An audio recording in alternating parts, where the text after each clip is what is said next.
भारत जोड़ो न्याय योजना इसके प्रधान सारथी यौं हमारे नायक श्री राहुल गांधी जी, केसी वेणुगोपाल जी, जितेंद्र सिंह जी, देवव्रती सैकिया जी, भूपेन बोरा जी, गौरव गोगोई जी, प्रद्युत बोरडोला जी और अब्दुल खालिक एमपी जी, सभी सहयोगी दल के नेतागण, सीएलपी राजस्थान, मंच पर बैठे सभी नेतागण और एआईसीसी के पीसीसी के सभी मेरे नेता और भाइयों और बहनों, मैं माफ़ी चाहता हूं कि थोड़ी सी देरी यहाँ आने में मुझे लगी, लेकिन हमारे राहुल जी की यात्रा इतनी अच्छी चल रही है, ये देखकर बीजेपी के लोग घबरा गए हैं और बीजेपी के लोग घबराए हैं और हमारे पीसी से प्रेसिडेंट के ऊपर वो अटैक किए, लेकिन वो डरने वाला आदमी नहीं है। वो राहुल जी का सिपाही है, कांग्रेस का सिपाही है और कांग्रेस किसी से डरने वाली नहीं है। ऐसे बहुत से लोग हम देखे हैं। ये तो ऐसा हुआ, मेरी बिल्ली मुझसे म्याऊं, जो बिल्ली हमारे पास थी वही हमको फिर म्याऊं कर रही है। तो इसीलिए ऐसे बहुत लोगों को हम देखे हैं और हमको डराने की कोशिश अगर कोई करते हैं, हम कभी नहीं डरेंगे। ये कांग्रेस का वादा है। देश के लिए हमने खून बहाया, हमारे लोग जेल में गए, हमारे लोग फांसी पे गए। अरे हम ब्रिटिशर को नहीं डरे, क्या बीजेपी को डरेंगे? भाइयों, मैं मां कामाख्या को नमन करता हूं। आसाम के महापुरुष शंकर देव जी, माधव देव जी, अजान पीर जी दरगाह सद्भाव के प्रतीक है। जिस जगह सद्भाव का प्रतीक है उस जगह यहाँ बीजेपी के लोग हम पे अटैक कर रहे हैं और हमारे लोगों को मारना, धमकाना, कार तोड़ना, फोड़ना, ये काम कर रहे हैं। अरे भाई, अगर एक पत्थर आप मारेंगे तो वही पत्थर आपको भी लग सकती है। इसीलिए मैं चाहता हूं शांति के साथ सभी रहना है और हमारे जो राहुल गांधी जी की जो यात्रा है उसको सफल करने के लिए सभी को मदद करना चाहिए, सहकार करना चाहिए और डराने की कोशिश कोई नहीं करना चाहिए। 15 राज्यों से होकर भारत जोड़ो न्याय यात्रा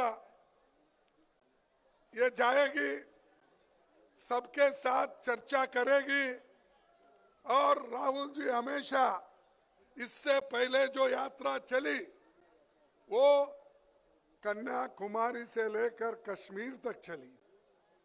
उस वक्त कहीं पथरावबाजी नहीं हुआ, कोई किसी को डराने की कोशिश नहीं की।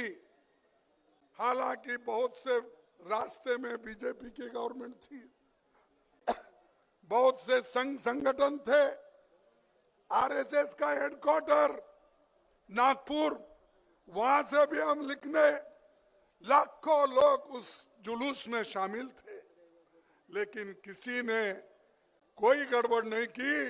आसाम में क्यों हो रहा है? तो ये इसलिए हो रहा है, ये मोदी जी का चेला है।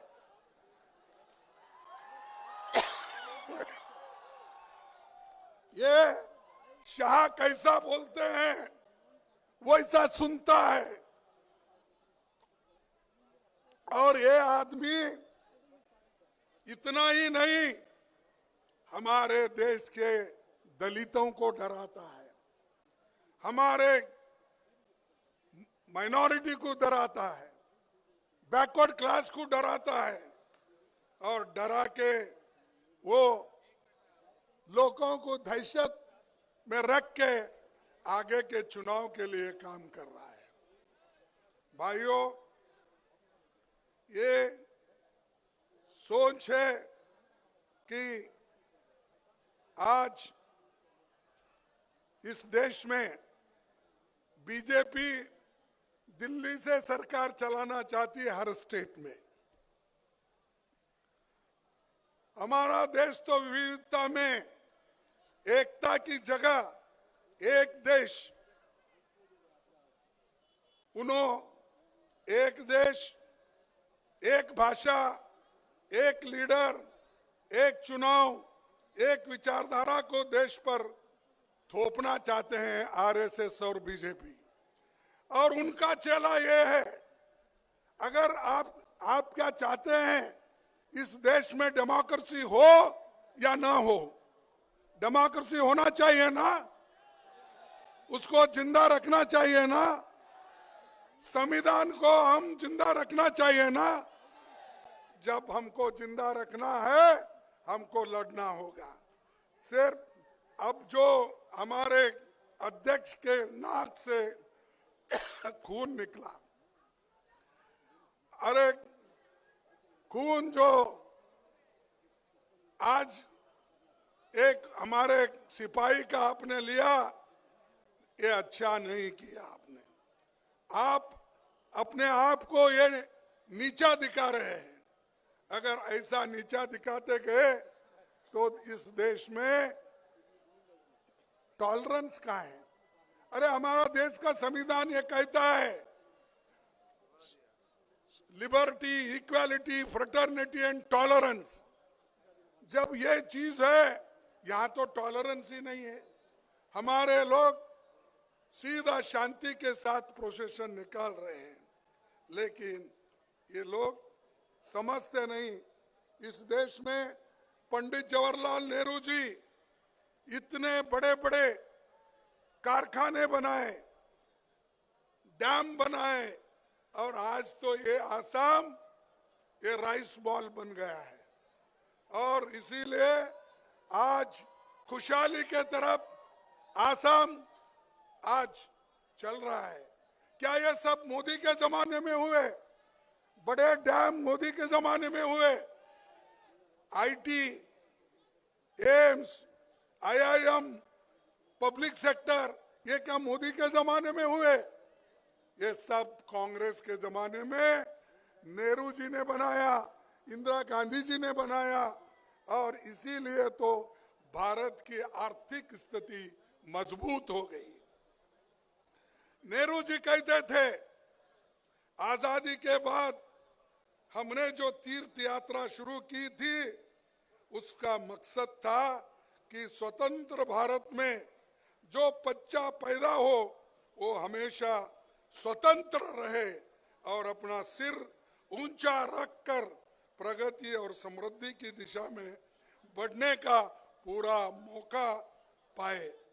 ये विचार जवाहरलाल नेहरू जी का, उसीलिए वो कहते थे आजादी के बाद हमने तीर्थ यात्रा निकाली, इसीलिए निकाली पब्लिक सेक्टर्स बनाने के लिए, डैम बनाने के लिए, एग्रीकल्चर प्रोडक्शन के लिए।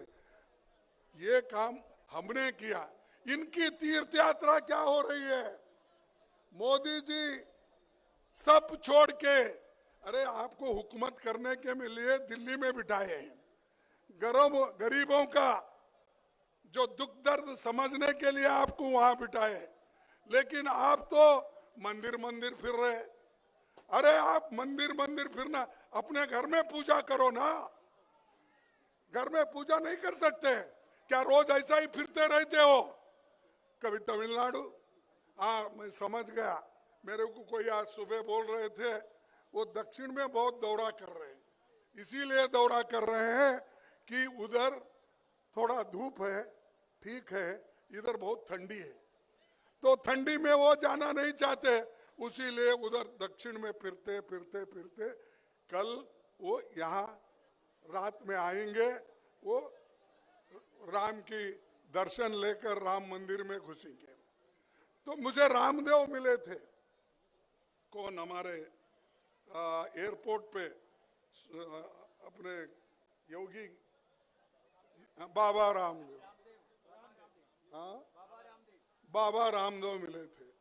मैं पूछा, रामदेव जी आप तो खुश होंगे? बोला क्यों? बोले नहीं, आपने तो योगा के क्लास लेकर उनको सब ट्रेनिंग देकर हर एक कैंप में 50,000, 20,000, 25,000, 1,00,000 तक लोगों को जमा करके मोदी का गुणगान गाए। लेकिन आप बाहर हैं, मोदी अंदर है। मोदी राम मंदिर में है, रामदेव बाहर है।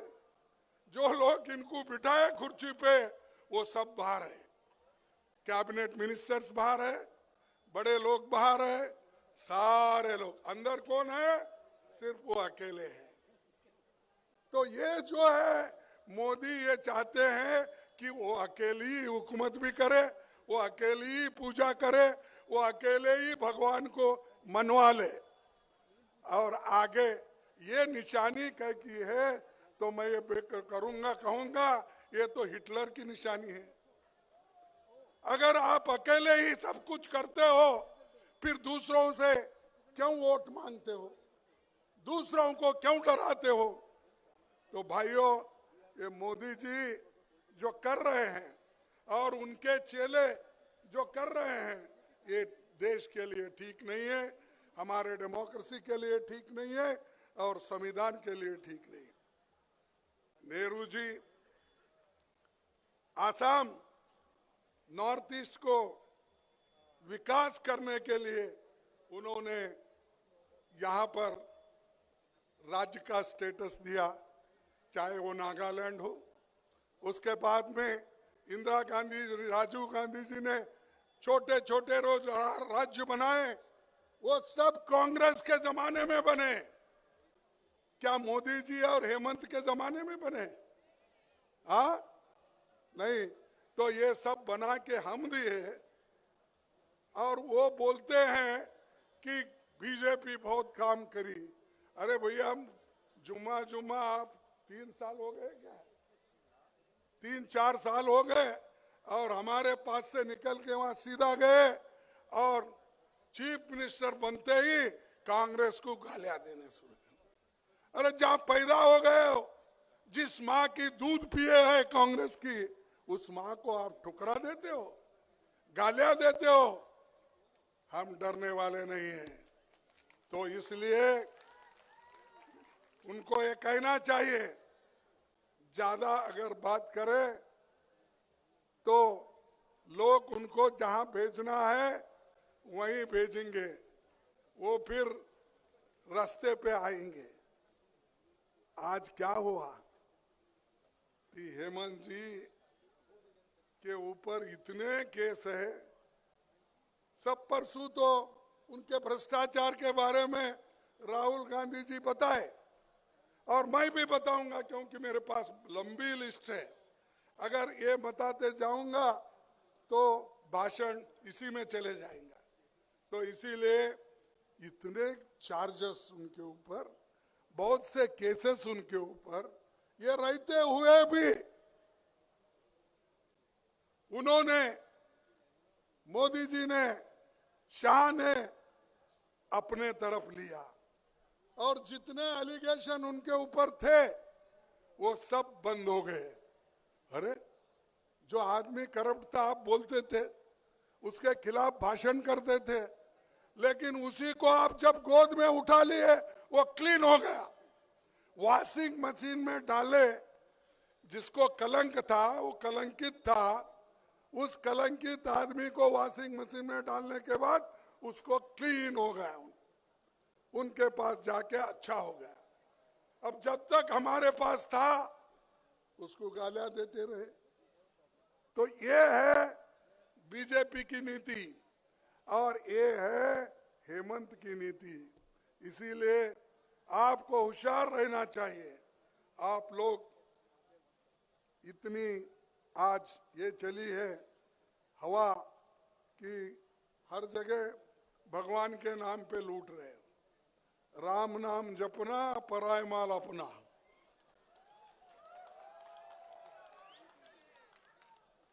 यह है क्या देश में कोई आज तक राम भक्त नहीं थे? क्या कोई देवल नहीं बंधे? मैं खुद ही बहुत बड़ा एक बुद्ध का मंदिर बना। क्यों? अगर आप ही बोलते हैं बुद्ध भी क्या है? विष्णु का 9वां अवतार। अरे भाई इतने अवतार है, उसमें से सभी अवतारों को आप करो। राम जी का भी करो। हमारे लोग तो राम भक्त है हमारे पास भी, क्योंकि आस्था है। हर एक की आस्था अलग अलग हो सकती है। कोई क्रिश्चियन हो सकता है, कोई बुद्ध हो सकता है, कोई इस्लाम हो सकता है, कोई सिख हो सकता है, तो कोई हिंदू हो सकता है। तो ये तो हमारे देश में विविधता में एकता है। हमारे देश विविधता में एकता है, लेकिन एकता को तोड़ने वाले लोग बीजेपी वाले हैं। हम एक बनाते हैं, हम पुल बनाते हैं। हिंदुस्तान में ब्रह्मपुत्रा के ऊपर अगर किसी ने पहला पुल बनाया, वो जवाहरलाल नेहरू जी ने बनाया, कांग्रेस ने बनाया। और बड़ी पुल जो बन गई, मैं उस रास्ते से गुजर रहा था, वो भी कांग्रेस ने बनाई। इतने पुल बनाए और ये सब लिंक आसाम से हो गए। लेकिन अब सिर्फ लोग लूटने के लिए अपने काम कर रहे हैं। कंपनी भी उनकी, स्टील भी उनका, सीमेंट कहाँ से है मुझे मालूम नहीं, सैंड भी उनका, सब करके वो लोग आज ये काम कर रहे हैं। भाइयों, आज जो हमारी यात्रा है मणिपुर से शुरू हो गई है, इम्फाल से शुरू हो गई। ये यात्रा नहीं, मैं कहूंगा एक तपस्या है। ये यात्रा नहीं, तपस्या है। इतना मुझे बताओ, कौन नेता कन्याकुमारी से कश्मीर तक चला?